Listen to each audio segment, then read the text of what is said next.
Magandang, hello, sound. Sound, hello. Hello, sound. Magandang gabi po sa ating lahat, mga kapatid. Yes, the Lord is faithful. Ang ating Panginoon ay tapat. Ano man po ang kondisyon, sitwasyon ng ating pong mga buhay. Sa ngayon po, kita ko konti tayo. Nababalitaan ko kasi marami din sa atin ang may karamdaman. Uso po ang flu ngayon, trangkaso. So, nauna na si Nico at si Janine, inalagaan ni Sister May. Tapos ako, ngayon recovering stage pa ako. Nagkasakit naman si Sister May. Nababalitaan ko, marami po sa atin ang may sakit. Sila Sister Marisa, sila Sister Ana, mga bata, sino yung bunso mo, Sister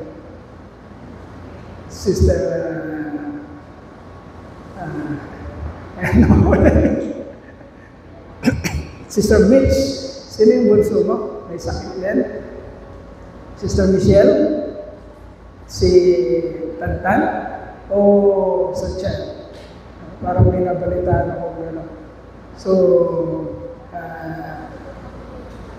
nais ko rin pong ibalita na mga kapatid, yung isa po sa laman ng mga prayers natin na pinapanalangin natin na makarecover sana. Pero po,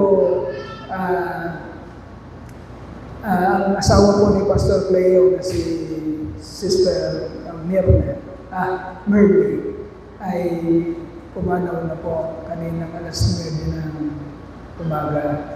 So, tayo po ay magbibigay ng ating condolences para po sa kay Pastor Cleo po at sa kanyang pong pamilya. So, binabalita ko po sa inyo. Isa rin nating miyembro noon ng OCBC, si Kuya Mike Cruz, wala na rin po siya. Namatay na rin po si Kuya Mike Cruz. Hindi ko alam po ilang araw na. Pangalawang araw na rin. Kahapon lang. So, pangalawang araw po lamang po ngayon. So, yan po, mga kapatid. Tayo po bilang mga mananampalataya, although nagugulat tayo sa mga news, pero tandaan po natin, tayo po mga mananampalataya, ang kaligayahan natin at kumpiyansa ay hindi po nababatay sa mga sitwasyon ng mundo. Kahit na marami tayong nababalitaan ngayon na nangyayari even sa gobyerno po natin na nakakalungkot dahil maging mga inaasahan sana natin representante natin doon sa gobyerno ay medyo nalalagay po sa mga kontrobersiya. Kaya nga po mga kapatid, tayo po, sinisikap po nating alamin ang katotohanan talaga. Sinisikap po natin maintindihan ano ang ibig sabihin ng pagiging mananampalataya. Lumalabos dun sa mga kaisipan natin dati na tinanggap mong Panginoon, ligtas ka, pwede mo nang gawin kung anong gusto mong gawin, kahit mong babae, kahit mong lalaki, kahit mong... Hindi po gano'n mga kapatid. Kaya po tayo ay sisikap na maunawaan sa pamamagitan po ng awa, ng grasya ng Panginoon. Ano ba talaga ang nakapaloob bilang isang mananampalataya? Bilang isang anak ng Diyos. Dali-dali po tayo madali po natin sabihin, ligtas ako. Ang bilis po nun Ang bilis-bilis natin i-claim, ligtas ako. Pero ano pong sinasabi ng banal na kasulatan? Kapag tayo po ay nag-profess na tayo po ay mananampalataya, anak ng Diyos, hinirang niya, tupan niya, tagasunod niya, ano po ang makikita sa atin? Ano po ang ginagawa ng Lord sa ating buhay? Yun po yung patuloy natin inaaral mga kapatid. At sa ngayon po, Nandito na tayo sa lesson 3 ng ating pong theology class, which is the doctrine of limited atonement.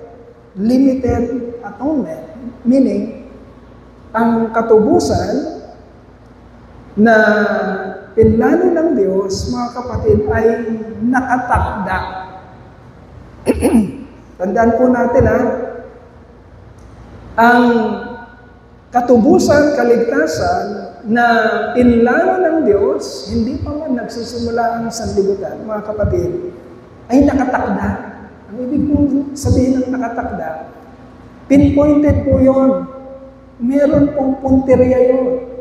At hindi po sasablay ang pagpaplano ng Diyos sa mga hinirang niya, sa mga taong pinili niya para makaranas ng kaligtasan.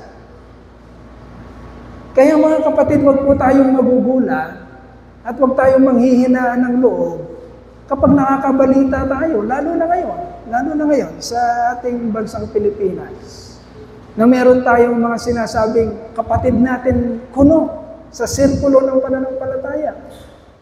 Pero malalagay po, David, pero nalalagay po sa mga kontrobersiya.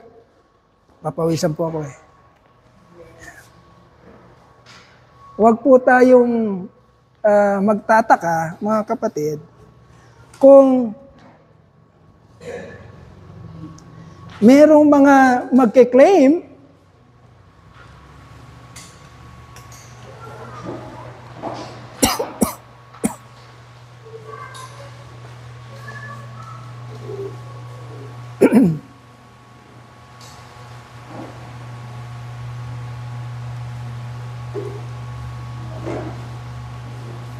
Pwede ba yan dito? Pwede?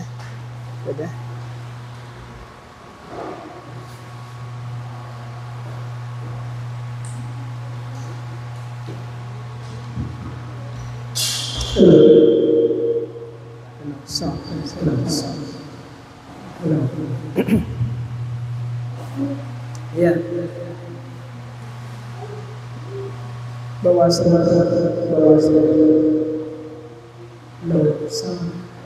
Low sound. Yan. Okay na. Yan. So, hello sound. Yan. Okay na. So, huwag po tayong magtataka at huwag po tayong manghihina ng kalooban, mga kapatid, kung meron tayong mga maririnig na mga nagkiklaim na parang tinatanggap natin na sa sirkulo ng ating pananampalataya ay nagkiklaim na sumasampalataya sa Panginoon, tumanggap sa Panginoon, nagkiklaim na ligtas, pero matatagpuan na gumagawa ng mga bagay na hindi ayon sa kalooban ng Diyos. Gumagawa ng bagay na kahiya-hiya sa kalooban ng Panginoon. Tandaan natin, hindi yun bago sa atin. Lagi natin inaaral yun. Mapapastor ka man, sino ka man, leader ka man, kailangang nakikita sa atin yung katotohanan ng ating pinupropes na pananampalataya. Nakakahiya. Kung ang pastor na kagaya ko ay isang araw ay matatagpuan nyo na gumagawa ng mga bagay na labang sa mga sinasabi kong katotohanan. Okay? Hindi lamang po kasi napupulaan ang sarili nila, napupulaan din yung kabuuan ng sirkulo ng mananampalataya, ng kaharian ng Diyos, lalo na yung kapurihan ng ating Diyos. Kaya naman, mga kapatid, tandaan nating mabuti kung ano yung natututunan natin sa ating pag-aaral patungkol sa mga tao. Sino ba sila? Na mga hinirang ng Diyos at anong nangyayari sa kanilang buhay. Huwag tayong manatili doon sa mga kaisipan lamang na tinanggap ko, Panginoon, ligtas na ako, malaya na akong gawin kung anong mga bagay na gusto kong gawin. Hindi po ganoon, mga kapatid.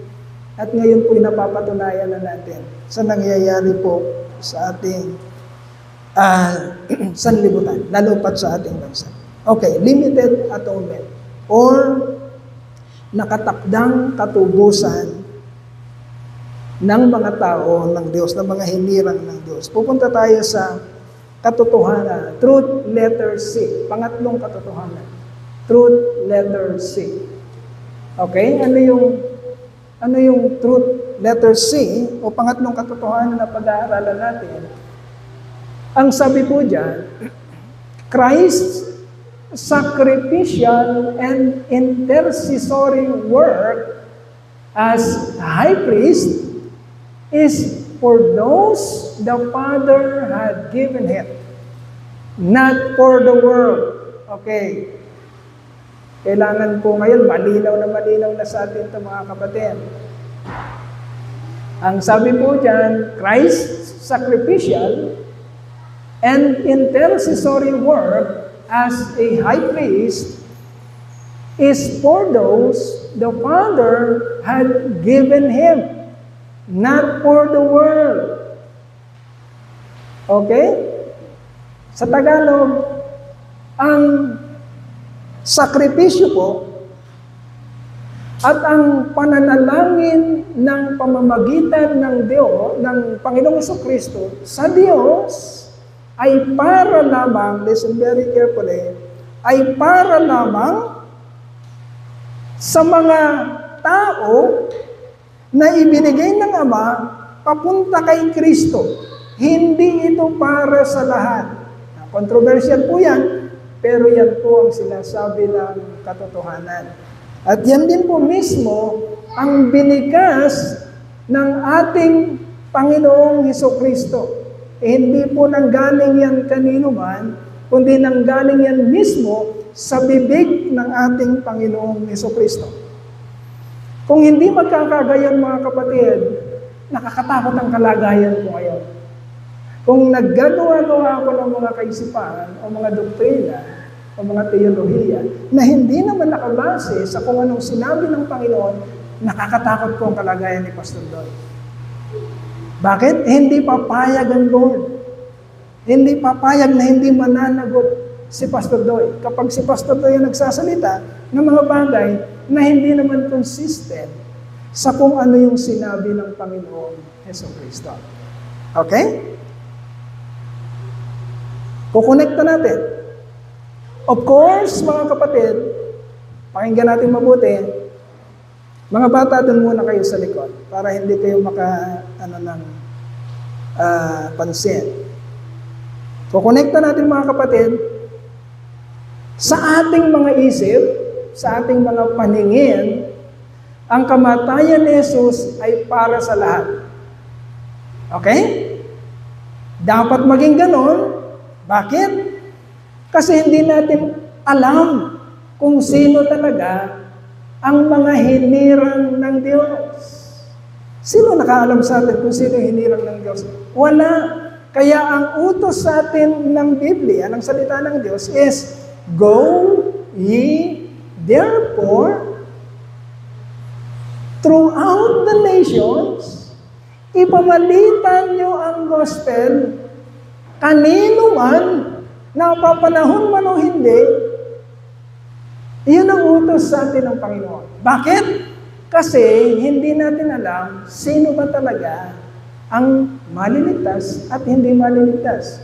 The only work that was given to us, my dear brethren, is to speak, ipamalita, to preach the gospel sa lahat ng tao.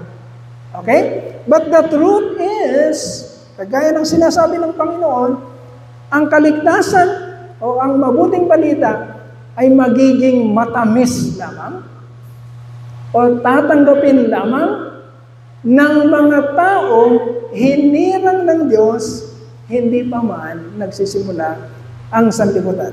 Kaya naman, wala tayong karapatang humusga. Hindi pwedeng sabihin ni Pastor Doy na, basta kami sa Truth and Life Christian Church. Kami lang ang mga hinirang. No. Hindi kailanman magkakamali ang pastoral ng Truth and Life na i-claim na tayo lang ang mga hinirang ng Diyos. Hindi natin gagawin yun. We have no right to claim that only the members of the Truth and Life Christian Church, specifically Orion, sila lang ang mga hinirang ng Diyos. So tayo lang, hindi natin gagawin. Okay? Pero, tinuturo natin, sino ba itong mga taong hinirang ng Diyos? Ano ba ang pagkakakilanlan nila? At ano ba ang nangyayari sa buhay nila? Paano ba nila nai-encounter ang Diyos? At paano na nararanasan ang kapangyarihan na inilaan para sa kanila ng Diyos? Lalo higit ang kamatayan ng Panginoong Kristo sa krus ng Kalbaryo, 2,000 taon na ang nakakaraan. Okay? So malalaman natin, tayo naman ang mga nakikinig, ang trabaho natin is, yun bang sinasabi ng Biblia na identities ng mga hinirang ng Diyos nangyayari ba sa akin? Yun ang katungkulan mo. Huwag mong tingnan yung iba na parang pinupulis mo yung iba na, ito siguro hindi hinirang. Ako hinirang. No.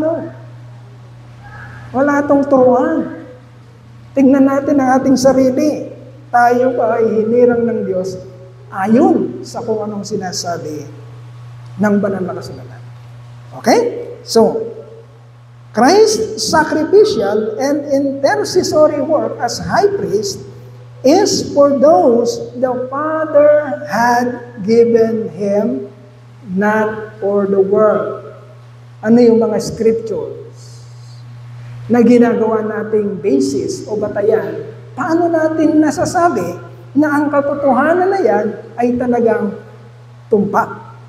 Okay? Because without the basis of the scripture, mga kapatid, wala tayong konkretong pinanghahawakan. Tandaan mo, if you are in an argument, mga kapatid, patungkol sa pananampalataya, huwag kang busa ng busa ng mga idea mo lang. Hindi kailangan yung idea mo. Walang katatagan ng idea mo. Ang sasabihin mo lang kung ano ang sinabi ng banal na kasulatan. Take the example of our Lord Jesus Christ. Nung siya ay tinitem o tinutokso ng diablo sa disyerto, walang sinabi ang Panginoon sa Kristo, kundi ang salita ng Diyos. At napakamakapangyarihan noon, mga kapatid. Kasi wala tayong talino. Isipin matalino ka at kaya mong ipaliwanag on your own what the Word of God is. No, you cannot do that. We cannot do that. Hindi natin kayang ipaliwanag ang napakalawak na karunungan ng Diyos sa pamamagitan ng napakaliit na utak natin. Never na mangyayari yun, mga kapatid. Kaya naman, lagi tayong umaasa. Ano ba ang sinasabi ng banal na kasulatan? And whether we like it or not, pag sinabi na yun ng banal na kasulatan, whether you like it or not, kailangan maniwala ka. Kasi pag hindi mo pinaniwalaan, nakakatakot. Okay? Kung hindi mo paniniwalaan, nakakatakot. Bakit? Isa kasi, listen very carefully, isa kasi sa pagkakakilanlan ng isang hinirang ng Diyos ay mauunawaan niya, paniniwalaan niya, tatanggapin niya kung ano yung sinasabi ng banal na kasulatan. Okay? Scripture number 1, John chapter 17, verses 1 to 12. It says, tandaan natin, mga kapatid, ang pinuprove natin na puntos dito, na doktrina, ang kamatayan ni Jesus, ang sakripisyo niya, at ang kanyang panalangin ng pamamagitan ay para lamang sa kanyang mga hinirang. Sino yung mga hinirang? Para lamang sa mga hinirang ng Ama. Sino sila? Sila yung dadalhin ng Ama papunta kay Jesus Christ. Okay? Yun ang pinuprove natin na point. Itong mga scripture na ito ang magpapatunay na tama nga yung puntos na yun. After Jesus said this, He looked toward heaven and prayed. Anong ginagawa ni Jesus Christ dito? Nananalangin. Tandaan natin ha, pag kumukuha kayo ng konteksto, titingnan nyo kung anong sitwasyon. Anong ginagawa ni Jesus Christ dito? Nananalangin. Kaya titignan natin yung content ng pananalangin ni Jesus Christ. Father, the time has come. Glorify your Son, that your Son may glorify you.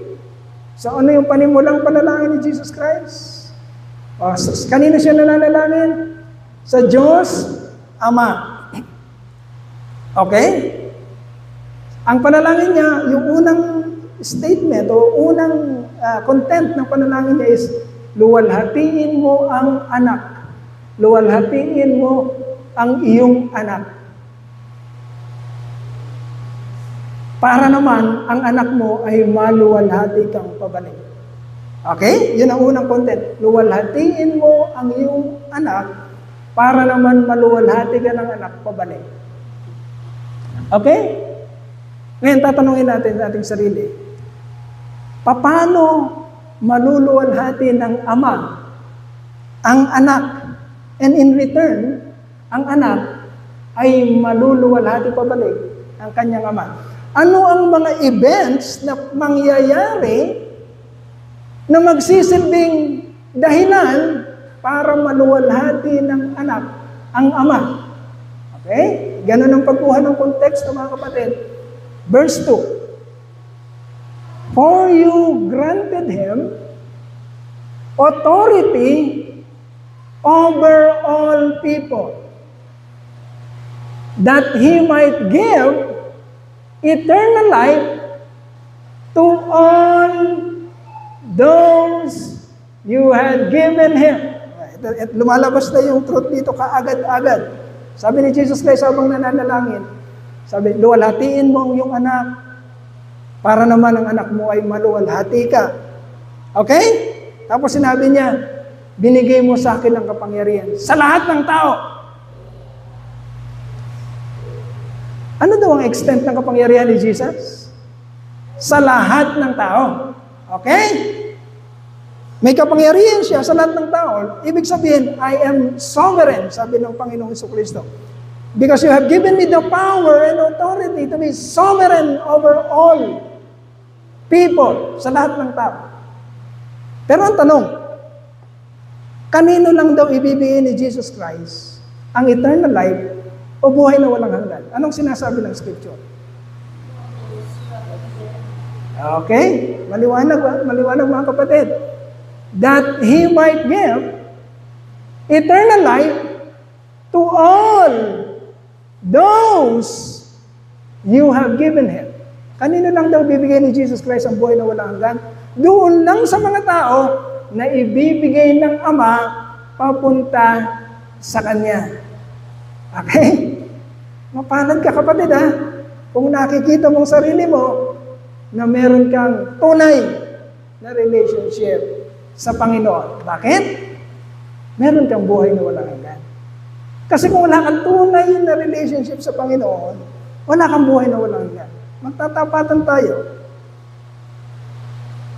At lalabas mamaya, sino ba yung mga taong may tunay na relationship sa Panginoon? Anong ginagawa nila yung mga taong may tunay na relationship sa Panginoon?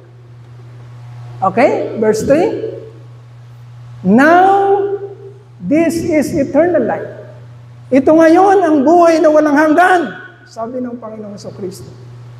That they may know you. Ang buhay na walang hanggan, sabi ni Jesus Christ, natataglayin ng mga taong hinirang ng Ama para dalhin kay Jesucristo. Una, that they may know you. Sabi ni Jesus Christ, makikilala ng mga hinirang kung sino ang Diyos Ama. That they may know you, the only true God, and Jesus Christ, whom you have sent. Okay? Paano daw makikilala ng mga taong hinirang ang Ama? Sa pamamagitan nino? Ng Panginoong Jesucristo. Okay? Kasi mamaya lalabas Listen very careful. Huwag niyo itong bibitawan, mga kapatid. Listen very carefully. Kasi mamaya lalabas, mga kapatid, mamaya lalabas, mismo ang Panginoong Jesucristo ang magpapakilala sa Ama, sa mga taong hinirang ng Ama para dalhin sa Kanya. Okay? For I have brought you glory on earth by completing the work you gave me to do. Okay? Paano daw naibalik ng Panginoong Jesucristo ang kaluwalhatian ng Ama? Paano daw nagawa ni Jesus Christ na ibalik ang glory sa Ama? Ang sagot, by completing the work you gave me to do.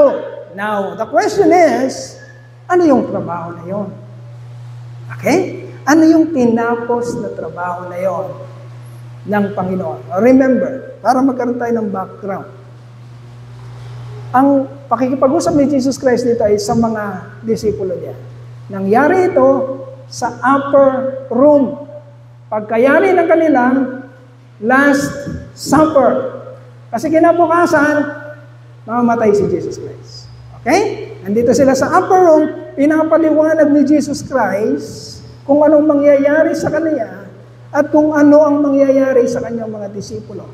At kung anong mangyayari sa lahat ng mga hinirang ng Diyos pag siya ay bumalik na sa Kanyang Ama sa kalangitan.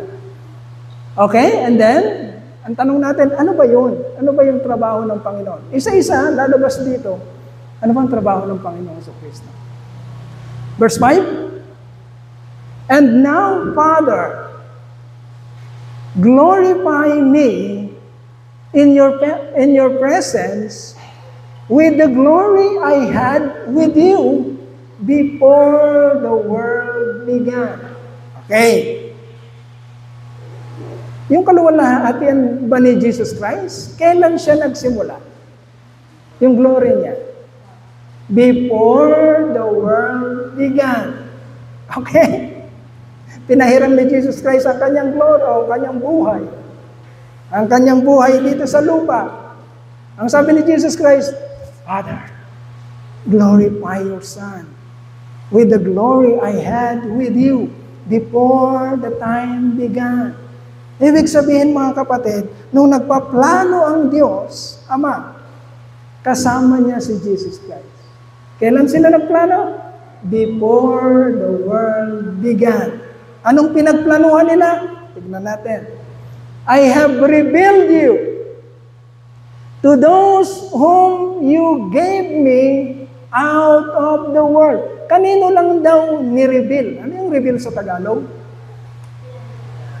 Pinakilala. Pakinggan niyo mabuti, mga kapatid. Napaka-importante ng katotohanan ito para hindi tayo matulad dun sa mga puprofess. Ligtas ako. Yan ang bababae.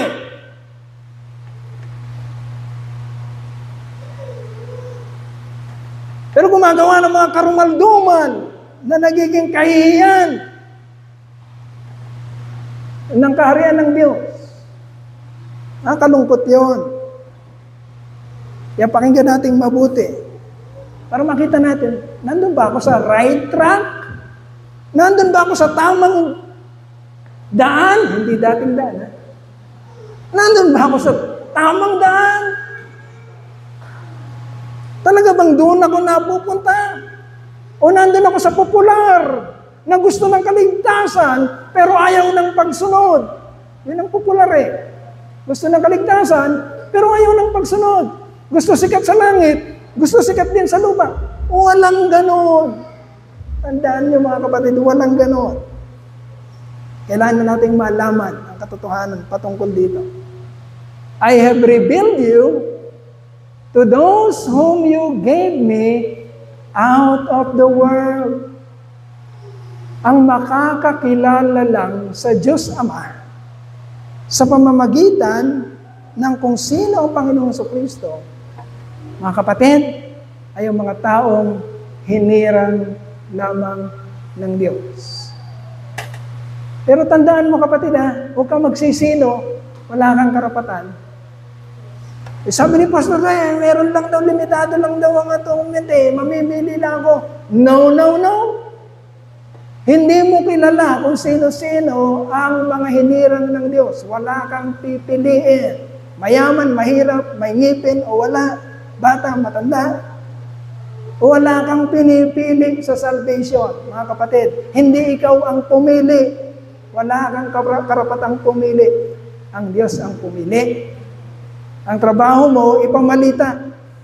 Nagkakaintindihan tayo Baka kasi biglang lumabas diyan, sabihin, ay yung truth and life, or yun, magagaling yun. Mga hindi na yun humahayaw. Ay sila lang yung mga hinirang ng Diyos Hindi tayo nagtuturo ng ganyan. Okay? Nililiwanag natin katotohanan patungkol sa pagiging hinirang ng Diyos. They were yours. You gave them to me, and they have obeyed your word. Okay, listen very carefully. Ito ang identity ng hinirang ng Diyos. Sabi diyan, una, makikilala mo talaga si Jesus Christ. At sa pamamagitan ni Jesus Christ, makikilala mo talaga ang Ama. Okay? Kilala mo ba ang Ama? Kilala mo ba si Jesus Christ? Anong ginawa niya? Gaano katindi ang pagmamahal niya sa'yo? Naiintindihan mo ba yun? Pangalawa, they have obeyed your word. That's why this is important, mga kapatid. This is important. Because the very, very, very clear identity na ikaw ay hinirang o anak ng Diyos, kapatid, sumusunod ka. Saan? Sa salita ng Diyos. Yun ang sinabi ng Panginoon. Papakilala kita sa mga taong binigay mo sa akin. At ang mangyayari sa kanila, susunod sila sa iyong mga salita. They have obeyed your word. And then 7, now they know that everything you have given me comes from you. That is why, mga kapatid, Jesus Christ cannot be taken out of the equation in Christianity. Meron kasi mga Christianity, hindi na nababanggit si Jesus. Meron kasing mga Christianity, ang magaling na yung pastor nila. Hindi na si Jesus Christ, hindi na nababanggit. Nakakatakot, mga kapatid. Nakakatakot yun. Ako'y mangingilaw doon. Pagka ang church natin ay mapunta doon sa pagkakataon na, wala nang nababanggit na Jesus Christ. Ang magaling na, si Pastor Doy na. Kung ano na lang sinasabi ni Pastor Doy, yun na lang ang ginagawa. Naku, nakakatakot ang ganong kalagayan, mga kapatid. Kilabutan tayo kung dumarating tayo sa ganong klaseng karanasan. For I gave them the words you gave me, and they accepted them. Tinatanggap mo ba ang salita ng Lord? O mamimili ka lang kung anong gusto mong paniwalaan dito? Okay? Isang identity na ikaw ay hinirang ng Diyos, you will accept the entirety of the Word of God. Kapag sinabi ni Jesus Christ na, ibinibigay ko ang aking buhay para sa mga tupa, huwag mong pagdudahan yun. Totoo na yun. Huwag mo nang lagyan ng marami pang, baka hindi naman ganoon ang ibig sabihin ni Jesus Christ. Baka ang ibig sabihin ni Jesus Christ ay ganyan. No, maliwanag na. Kanina daw binigay ni Jesus Christ ang kanyang buhay sa kanyang mga tupa. Mamaya, lalabas yung katotohanan na yan. And they believe that you sent me. And then, 9, I pray for them. Ito yung isang kontrobersiya, mga kapatid.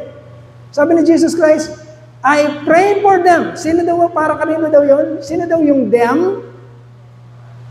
The elect. Ang mga hinirang. I pray for them. Kayo nga bumasa mga kapatid. Lakasan nyo nga.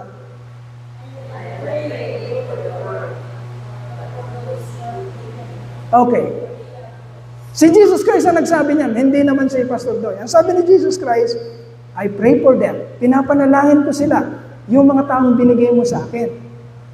I am not praying for the world. Hindi ko pinapanalangin lahat. Sabi ni Jesus Christ. Si Jesus Christ ang nagsabi noon. I'm not praying for the world, but for those you have given me, for they are yours. Okay? Kaya nakatakdang katubusan. Nung nagplano ang Triune God, the Father, the Son, the Holy Spirit, hindi pa man nagsisimula sa liputan. Nagplano sila, sinulat nila sa aklat ng buhay, yung mga taong kanilang ililigtas, walang sasablay doon. Nakatakda yun. Okay? Tapos na tayo doon, the Lamb's Book of Life, napag-aralan natin yon. Hawak na ni Jesus Christ yun, hindi pa man nagsisimula ang sandaigdigan. Pastor, saan nakalagay yun? Revelations 13:8. Isulat niyo. Revelations 13:8. Hawak na ni Jesus Christ yung book of life, hindi pa man nagsisimula ang sanlibutan.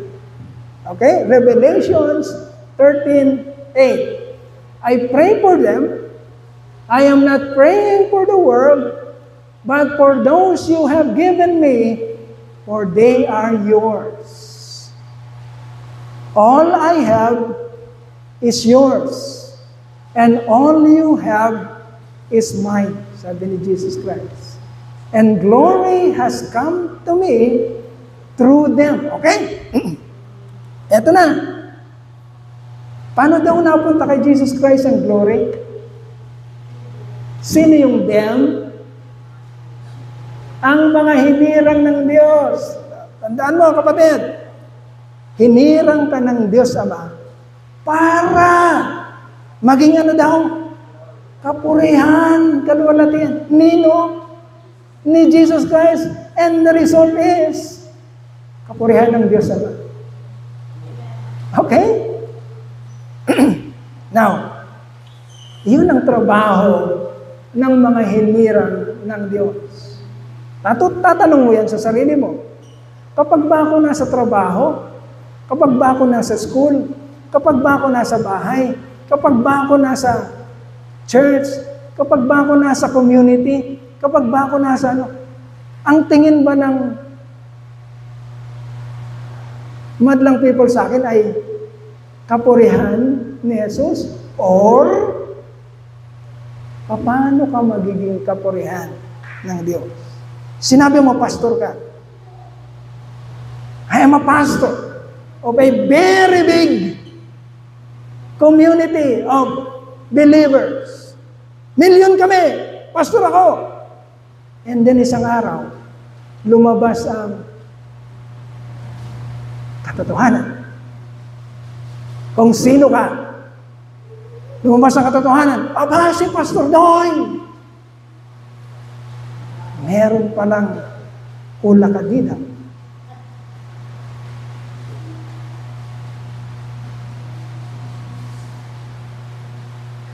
Ang tanong, napupunta ba kay Jesus Christ ang kapurihan kapag ganon ang nasilip sa buhay mo? Kapareho ka ba? Kung ganon ka, Pastor Doy, kapareho ba ang buhay mo, Pastor Doy, ng sinasabing pagkakakilanlan ng mga hinirang ng Diyos? Sagot, hindi. Kahit na gaano kayabang si Pastor Doy, kahit na gaano ka fluent, magsalita, seming matalino, mayaman, makapangyarihan, sikat, kahit gaano ang tingin ng madlang people kay Pastor Doy, kung isang araw, lulutang ang katotohanan. Eto pala, yung double life ni Pastor Doy. Lumutang na. Yun na siya. Napatunayan na ganun siya. Kapatid, kailanman hindi yon magiging kapurihan ng banal na pangalan ng Panginoon. Okay? Ano ang gagawin ng mga hinirang ng Diyos? Magbibigay sila ng kaluwalhatian. Glory will come to Jesus through the elect of God.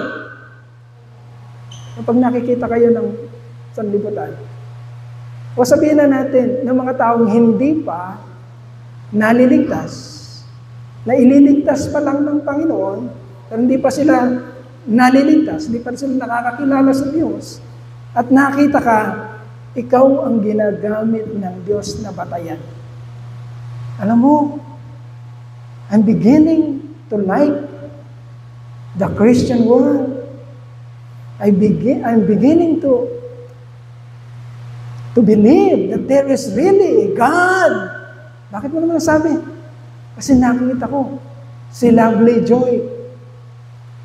Nakita ko ang buhay niya. Dahil meron talaga kakaiba sa mga taong nagsasabing mananampalataya. Okay?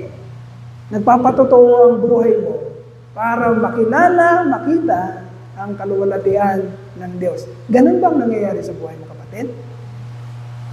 Or, kagaya ng mga napapanood natin, panay dada, panay salita, panay kayabangan, pero ang buhay naman na nakatago ay nagpapakita ng karumalduman na kahihiyan ng sinasabi niyang pananampalataya. Nakakalungkot, mga kapatid. Kasi, alam niyo ang hindi mananampalataya, ang ibang sekta, ang ibang religion, iisa lang ang tingin sa atin. Hindi ba natin naiintindihan? Hindi ba natin alam?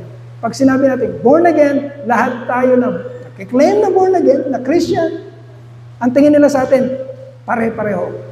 Kaya ang tingin nila sa atin, nako, sino? Pastor Doy? Ala? Parehas lang yan. Tignan mo nga yung nangyari. Maniniwala pa ba tayo sa mga yan? Tignan mo nga nangyari. Nakakalungkot yun. Pero itong tandaan nyo, ang hindi lang mako-convert at mananatili sa ganung kaisipan ay yung mga taong hindi hinirang ng Panginoon. Kahit wasak-wasakin pa man ng dyablo ang patotoo ng Christianity as a whole, kapatid, ang mga hinirang ng Diyos ay sigurado isang araw matatagpuan nila ang Panginoong Jesucristo. Sa pamamagitan ng buhay mo, Sister Aloha. Kasi yun ang sinabi. Glory has come to me, sabi ni Jesus Christ, through them. And then, 11, I will remain in the world no longer, but they are still in the world, and I am coming to you. Holy Father, protect them by the power of your name. Okay, anong pangalan ng Ama, mga kapatid? Anong pangalan ng Ama?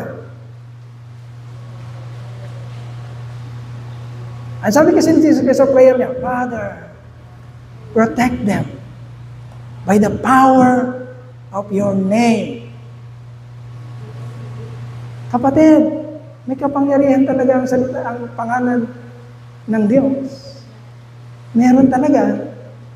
At yun talaga ang magpoprotekta sa kanyang mga hinirang. Kaya sabi ni Jesus Christ, Father, protect them by the power of your name. But the question is, what is the name of the Father? Protect them by the power of your name. Ano daw yung name na yun? The name Ano yung name na binigay sa anak? Okay. Si Jesus ang nagsabi noon, hindi si Pastor Doy. Okay? Protect them by the power of your name, the name you gave me. Okay?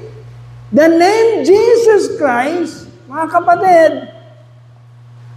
paniwalaan mo man o hindi, ay may kapangyarihan.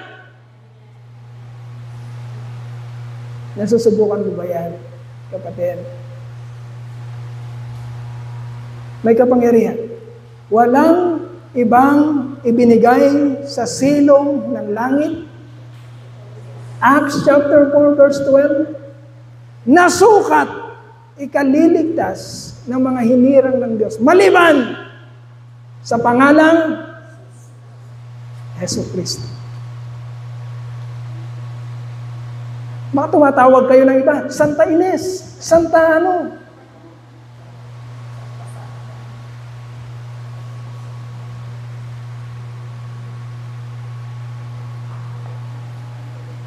Only the name of Jesus Christ.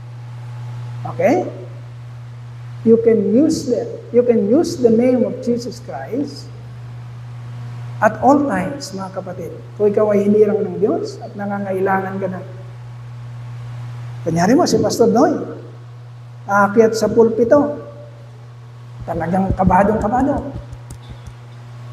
Talagang hindi ma-contain ang kanyang nerve. I can use the name of my Lord Jesus. I can say, and I can claim, Jesus Christ, your confidence. And He will give me confidence. I'm telling you the truth. Pupunta ako sa pulpito. Aba, nagba-blackout ang isip ko dahil sa sobrang kaba. Hindi ko maalala kung ano yung mga mensaheng ipin-reveal. Dahil sa sobrang kaba, I can use the name, call the name, my Lord, Jesus Christ. Your wisdom. And He will give you wisdom. I can tell you the truth.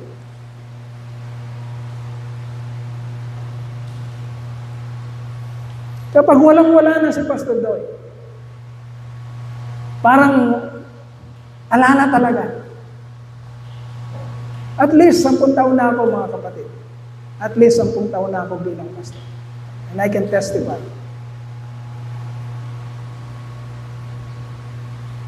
Kagaya ng testimony ni Pastor Calor, kagaya ng testimony na Ate Cora, I can say also, 10 years na nagdaan. Hindi nyo nakikita si Pastor Doy na iikot-ikot. Tama mali. Kagaya ng sinasabi ni Pastor Calino, because of the protection of God in the office of the calling of the ministry, I can say, hindi nyo makikita si Pastor na iikot-ikot. Kapatid, tita, baka meron ka naman. Bigas, tita. Pahiram naman ng bigas, tita. May ganun ba, tita? Bakit? Because I can use the name, the power of the name of my Lord Jesus. You can use also. Okay? You can also use the power of the name Jesus Christ. Merong binalita sa akin si Sister May. Apo anak ni Snooki. Tama ba? Anak ni Snooki. Sino yung anak ni Snooki? Yung babae? Crystal? Ano? Crystal? Hindi makahinga. Si Crystal. At ang sabi niya, ang patotoo niya, sabi daw niya ni Crystal, Jesus Christ! At nakahinga daw siya. Tama ba? Tama ba, sister? Balita yun. Na isang bata. Ewan ko kung nararanasan nyo ito. Dahil si Pastor Doy madalas, pag natutulog, anong tawag sa, pagka natutulog ka, yung parang, anong tawag sa, bangungot nung bata-bata pa ako sa pananampalataya. Madalas akong bangungutin. Parang hindi na ako makahinga. Hindi sumasablay, mga kapatid. Hindi lang isang beses, hindi lang 10 beses. Maraming beses. Nung ako po ay bago pa lang sa pananampalataya. Pagka ako'y binabangungot, isa lang ang, hindi ko alam kung nakakasigaw ako. Pero sa aking kamalayan, ang sinasabi ko, Jesus Christ! Oh, Jesus! At magigising ako. I can tell you the truth. May kapangyarihan ng pangalan ng Panginoon. It is available, mga kapatid, tandaan mo, it is available para sa mga hinirang ng Diyos. Hindi niya ipagkakait ang kapangyarihan na yun. Bakit? Dahil sa experiences mo ng kapangyarihan na yun, doon sumasabog ang tunay na pagpupuri at pagpapasalamat mo sa Kanya kasi nai-experience mo talaga ang kapangyarihan ng Panginoon. At hindi ka kayang pigilan. Nino man. Maging ng diablo. Para i-testify mo na totoo nga.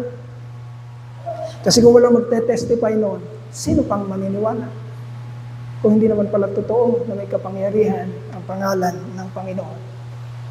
Okay? And then 12. While I was with them, I protected them and kept them safe by that name you gave me. Paano daw pinrotektahan ni Jesus Christ ang kanyang mga disipulo? Ang mga hinirang ng Ama para ibigay kay Jesus Christ. Paano daw? I protected them and kept them safe by the name. That name you gave me. Ano yung name na yon? Jesus Christ. Now, pastor, yun ba talaga ang Hebrew name ni Jesus Christ? Pinag-aralan natin ang Jesus Christ English word.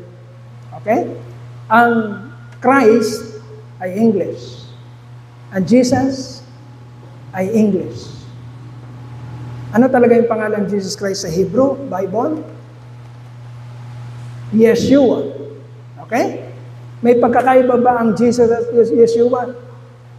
Wala. Okay? Sa paniniwala natin, sa pananampalataya natin. Pwede ba natin gamitin Yeshua? Pwede. Ibig sabihin ng Yeshua, Joshua, Jesus, Yahweh, magkakapareho yun ng ibig sabihin. Okay? Yung Christ o Christus sa Latin, sa Hebrew ay Messiah. Messiah.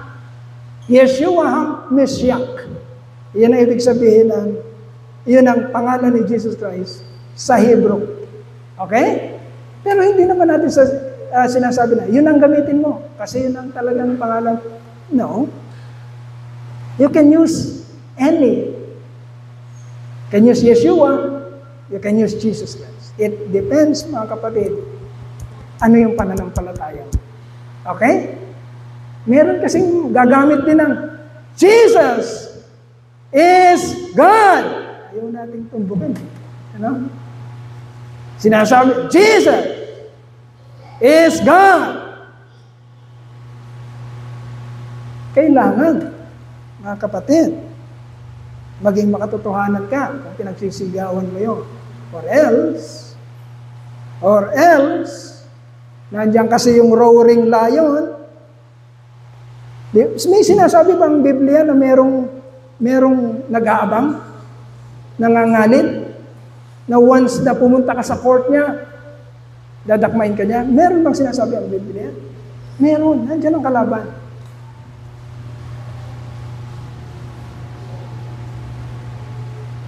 Kaya alamin natin ang katotohanan, mga kapatid. Because if we know the truth, then we will be set free. Kakaroon tayo ng kapangyarihan sa paglaban, sa kung ano man ang ginagawa ng kaaway. Okay. Sige, meron pa tayong isang ano. Okay. Doon muna tayo sa sa third scripture. I-skip natin yung pangalawa. Third scripture. John chapter 10, verses 14 to 16. Kasi mas konti na lang to para sumakto tayo sa oras natin. John chapter 10, verses 14 to 16. Ang tanong dito mga kapatid, okay, limited atonement, di ba? Limited atonement. Nakatakdang katubusan. Okay, mga kapatid, ang tanong, kailan ka bilang isang hinirang ng Diyos? Kailan ka kinukonsider ng Diyos Ama, ng Diyos Anak, ng Diyos Espiritu Santo, na tupan niya, o pagmamayari niya, o hinirang niya, o pinili niya? Kailan mangyayari yun? Pag tinanggap mo ba siya, o bago pa man lalangin o likahin ang sanglibutan? Kailan nangyayari na sa mata ng Diyos, ikaw ay tupan niya? Kapag ba tinanggap mo siya, doon ka lang niya magiging tupa? Ayusin niyo yung mga theology niya, mga kapatid. Magiging tupa ka ba ng Diyos kapag isang araw sa buhay mo, tinanggap mo siya bilang Panginoon at tagapagligtas? Or, pakinggang mabuti, sa mga mata ng Panginoon, sa mata ng Diyos, hindi ka pa man pinapanganak, tupa ka na niya. Anong sinasabi ng Banal na Kasulatan tungkol dyan? Hindi yan sasagutin ni Pastor Doy sa kanyang idea. Tingnan natin ang sinasabi ng Banal na Kasulatan. Sabi ni Jesus Christ, John chapter 10, verses 14 to 16, I am the good shepherd. I know my sheep, and my sheep know me. Just as the Father knows me, and I know the Father, and I lay down my life for the sheep. Kanino ito binigay ni Jesus Christ sa kanyang buhay? Sa kanyang mga tupa. Okay? And then 16. Ito yung last verse natin. I have other sheep that are not of this sheep pen. Okay. Kailan sinabi ito ni Jesus Christ? Buhay pa siya. Okay? Nung buhay pa ba si Jesus Christ, nandun na yung Holy Spirit sa mga disipulo? Nung buhay pa si Jesus Christ? Wala pa. Born again na ba ang mga disipulo nung buhay pa si Jesus Christ? Bakit ang tawag ni Jesus Christ sa mga disipulo ay sheep na kaagad? Okay? Bakit ang tawag niya sa mga disipulo ay mga tupa ko kayo? Samantalang wala pa silang Banal na Espiritu. Hindi pa sila lubusang naniniwala. Kailan sila lubusang naniwala?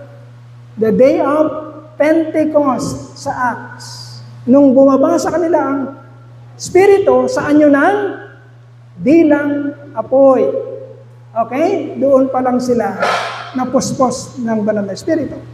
Pero bakit ang tawag ni Jesus Christ sa mga disipulo ay kanyang mga tupa?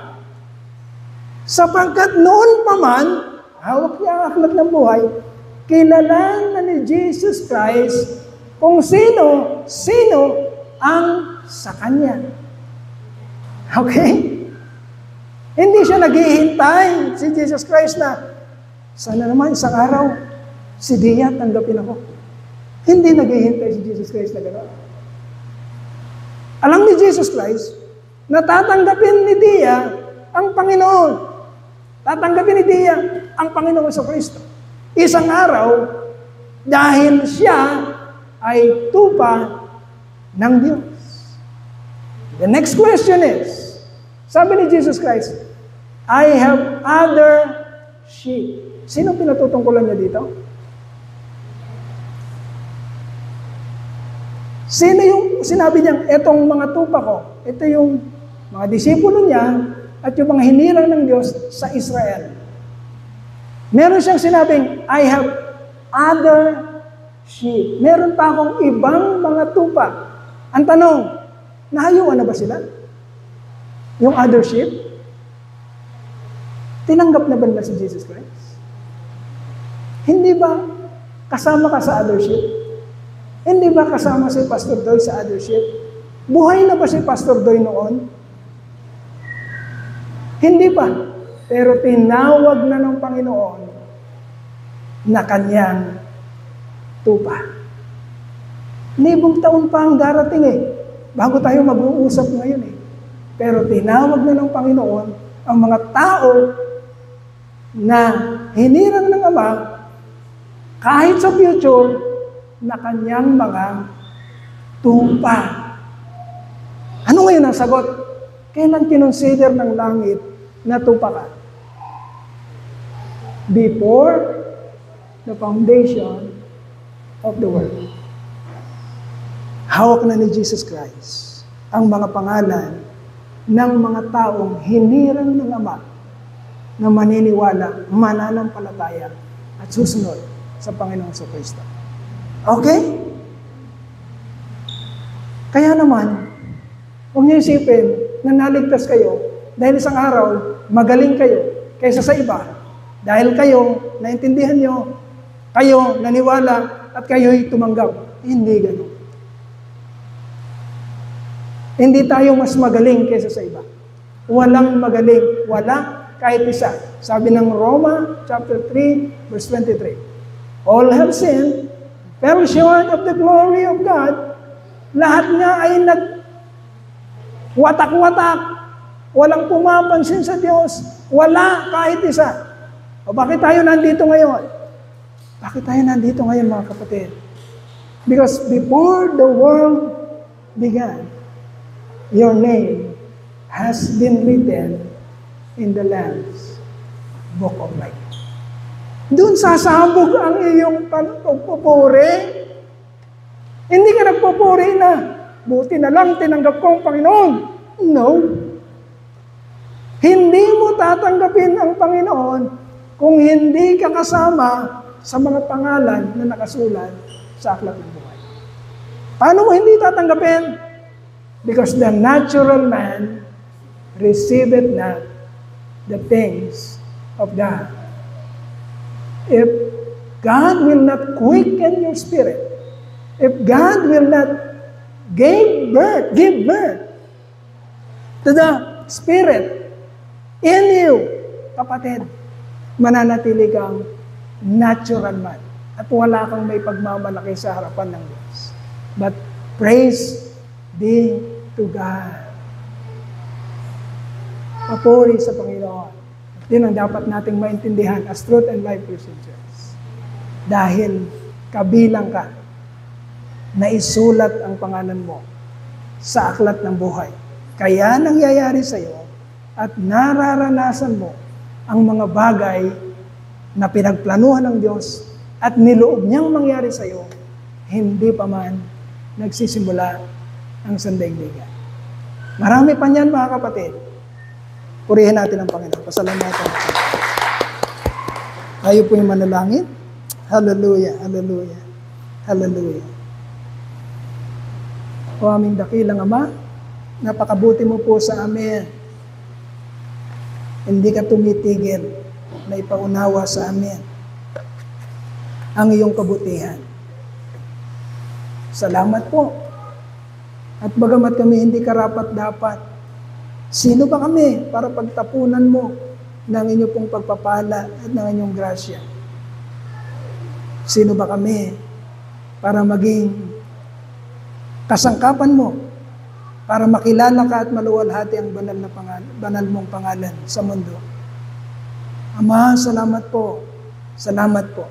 Nandito po ang iyong iglesia, ang Truth and Life Christian Church. Ama, patuloy mo po kaming kaawaan. Patuloy mong ibalong ang iyong pong grasya, pagpapala. Nilalagak namin sa inyo ang aming pong mga buhay. Pakialaman niyo po kami. Patuloy na ligligin at kulitin upang hindi po kami makalimot sa inyo pong napakainam na kabutihan sa aming buhay. Masalamat po. Dalangin po namin ang iglesia at ang lahat ng kinakaharap naming suliranin. Maging ang pagkakasakit, pinansyal, mga troubles, struggles in life, Lord God. Gagamitin namin ang kapangyarihan ng iyong banal na pangalan, Panginoong Heso Kristo. Lord, salamat po. Tinataas namin ang lahat ng papuri, parangal, pagsamba sa pangalan ng iyong anak, ang aming Panginoon at tagapagligtas na si Heso Kristo. Amen, amen, and amen.